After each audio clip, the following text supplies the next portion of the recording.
أعوذ بالله من الشيطان الرجيم بسم الله الرحمن الرحيم كيف تكفرون بالله وكنتم أمواتا فأحياكم ثم يميتكم ثم يحييكم ثم إليه ترجعون هو الذي خلق لكم ما في الأرض جميعا ثم استوى إلى السماء فسواهن 7 سماوات وهو بكل شيء عليم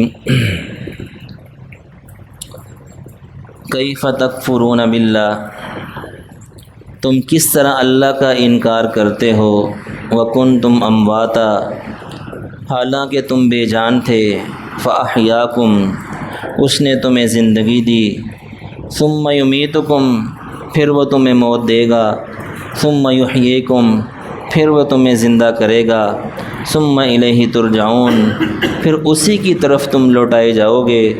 هو الذی، وہ ذات ہے جس نے خلق لکم، پیدا کیا تمہارے لیے، ما فی الارض جمیعا، زمین میں جو کچھ ہے سب کچھ اسی نے پیدا کیا، ثم استوى الی السماء، پھر اس نے قصد کیا، ارادہ کیا آسمانوں کا، فسواہن 7 سماوات، تو 7 آسمانوں کو برابر کر دیا، وہو بکل شیء علیم، وہو بکل، ہر شے کو وہ علیم، جاننے والا ہے۔ سورہ بقرہ کی آیت نمبر 28 اور 29۔ اس رکوع کے اندر بنیادی طور پر 3 عقیدوں کا ذکر ہوا، اللہ تعالیٰ کی توحید کا، اور اسی طرح آپ صلی اللہ علیہ وسلم کی رسالت کا، اور اب یہ جو آیت مبارکہ میں نے تلاوت کی ہے ان کے اندر قیامت کا ذکر ہے، کہ گویا کہ انسان مرنے کے بعد زندہ ہوگا۔ یہ جو دلیل دی موت و حیات کی، کہ چونکہ جو منکرین ہیں، جو مانتے ہی نہیں، جو اللہ تعالیٰ کو نہیں مانتے، الیاذ باللہ، یہ دہریے ہیں، تو ان کو یہ جو عقیدہ ہے نا قیامت کا، یہ موت نظر آتا ہے، تو اللہ تعالیٰ نے جو دلیل دی وہ بھی موت ہی کی دی، موت کے ذریعے سے سمجھایا کہ کیف تکفرون باللہ، کہ تم اللہ تعالیٰ کا کس طرح انکار کر سکتے ہو، اللہ تعالیٰ کے وجود کا کس طرح سے انکار کر سکتے ہو، وَكُنْتُمْ أَمْوَاتًا فَأَحْيَاكُمْ، کہ اللہ تعالیٰ نے تمہیں وجود دیا۔ تو گویا کہ جب بندے کا اپنا وجود ہے تو ایک چیز کا وجود وہ دوسرے کے وجود سے ہوتا ہے، جیسے ہمیں جتنی بھی اشیاء نظر آتی ہیں جو ہمارے بس میں ہیں، دسترس میں ہیں، ان کو جو وجود ملا ہے وہ ایک دوسرے وجود سے ملا ہے۔ جیسے یہ عمارت ہے تو اس کو وجود ملا مستری سے، یہ پھٹی ہے تو اس کو وجود ملا فیکٹری سے، ایک چیز فیکٹری موجود ہے، وہاں بنانے والے موجود ہیں، تو وجود جو پیش خیمہ ہوتا ہے یہ وجود کا ہوتا ہے۔ تو اللہ تعالیٰ فرما رہے ہیں کہ تم اللہ تعالیٰ کے وجود کا کس طرح سے انکار کر سکتے ہو، تمہارا اپنا وجود تو ہے۔ گویا کہ جو بندہ اللہ کے وجود کا انکار کرے گا وہ اپنے وجود کا منکر ہے، اور اپنے وجود کا جو منکر ہے وہ بہت بڑا احمق ہے۔ کوئی احمق کی انسان انکار کر سکتا ہے کہ میں موجود نہیں ہوں؟ تو جب اپنے وجود کا انسان اقرار کرتا ہے تو گویا کہ ایک اور وجود کو ماننا پڑے گا جس سے یہ ساری کائنات کو وجود ملا۔ تو اللہ تعالیٰ فرماتے ہیں تم کس طرح سے انکار کر سکتے ہو کہ تم بے جان تھے، فاحیاکم، اس نے تمہیں زندگی دی، پیدا کیا، ثم یمیتکم، پھر وہ تمہیں موت دے گا، یعنی جب ہم پیدا ہوگے، اب یہ دنیاوی موت، یہ جو موت ہے یہ دنیاوی موت ہے، کل نفس ذائقۃ الموت، ہر نفس نے موت کا ذائقہ چکھنا ہے، حتیٰ کہ جتنے بھی انبیاء کرام آئے وہ سب پر وفات ہوئی، اور حضرت عیسیٰ علیہ السلام جب وہ دنیا میں آئیں گے ان پر بھی دنیاوی موت آئے گی۔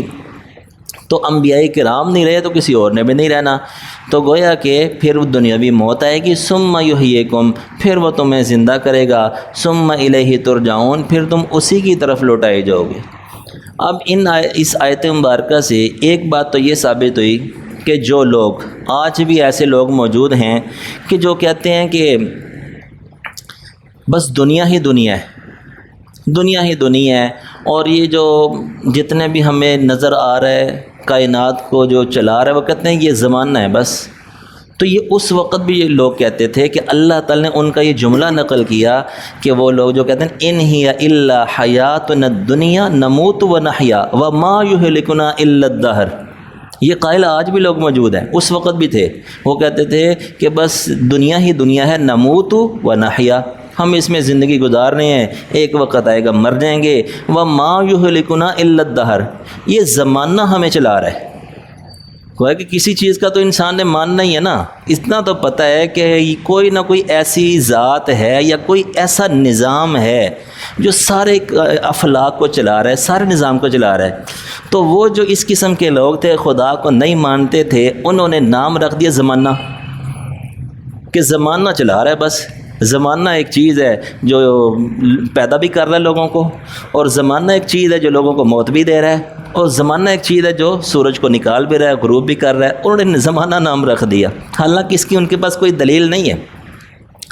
تو اللہ تعالی نے ان کے قول کو رد کیا کہ یہ زمانہ نہیں چلا رہا، تم اللہ کا انکار کس طرح سے کر سکتے ہو کہ اللہ نے تمہیں زندگی دی، اس پوری کائنات کو زندگی دی، تو گویا کہ ان کا یہ قول باطل ہے۔ دوسری بات یہ ثابت ہوئی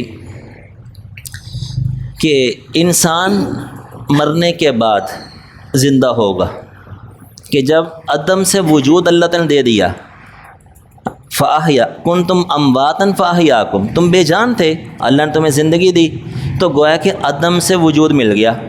ہم موجود نہیں تھے نا، جیسے اللہ تعالیٰ فرماتے ہیں کہ انا خلقنا الانسان، کہ ہم نے انسان کو پیدا کیا، حالانکہ ایک وقت ایسا تھا کہ یہ انسان کچھ بھی نہیں تھا۔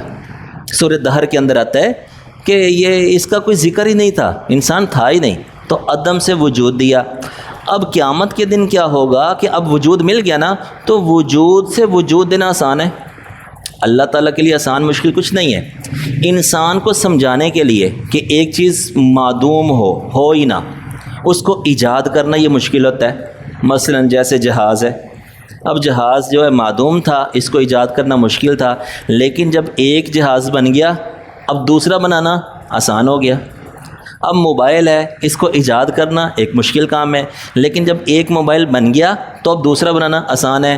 تو اللہ تعالیٰ آسان سی مثال دے کے سمجھا رہے ہیں کہ دیکھو تم معدوم تھے تو اللہ تعالیٰ نے موجود کر دیا، اور پھر کیا اب دوبارہ جب میں کہہ رہا ہوں کہ زندہ کیا جانا ہے، تو بقول تمہارے اور تمہارے دلائل کے مطابق ایک چیز کو موجود کرنے کے بعد دوبارہ وجود دینا آسان ہوتا ہے۔ تو اس کے تو تم قائل ہو کہ ہم پہلے معدوم تھے موجود ہو گئے، تو اب وجود کے کیوں منکر ہو رہے ہو؟ تو اس آیت مبارکہ سے پتہ چلا کہ دوبارہ بھی انسان زندہ کیا جائے گا۔ تیسری بات اس آیت مبارکہ سے یہ پتہ چلی کہ یہاں پر اللہ تعالیٰ نے ترتیب یہ لگائی، یہ بتلائی وَكُنْتُمْ أَمْوَاتًا فَأَحْيَاكُمْ، پہلے بے جان تھے، فَأَحْيَاكُمْ، تمہیں زندگی دی۔ اموات موت کو کہتے ہیں، تم بے جان تھے، مردہ تھے، فَأَحْيَاكُمْ زندگی دی، ثُمَّ يُمِيتُكُمْ، پھر تمہیں موت دے گا، ثُمَّ يُحْيِيكُمْ، پھر تمہیں زندہ کرے گا۔ اس کے بعد کوئی ذکر نہیں ہے، گویا کہ اب جب زندہ کر دیا نا قیامت کے دن، بس پھر زندگی زندگی ہے، انسان ہمیشہ ہمیشہ کے لیے۔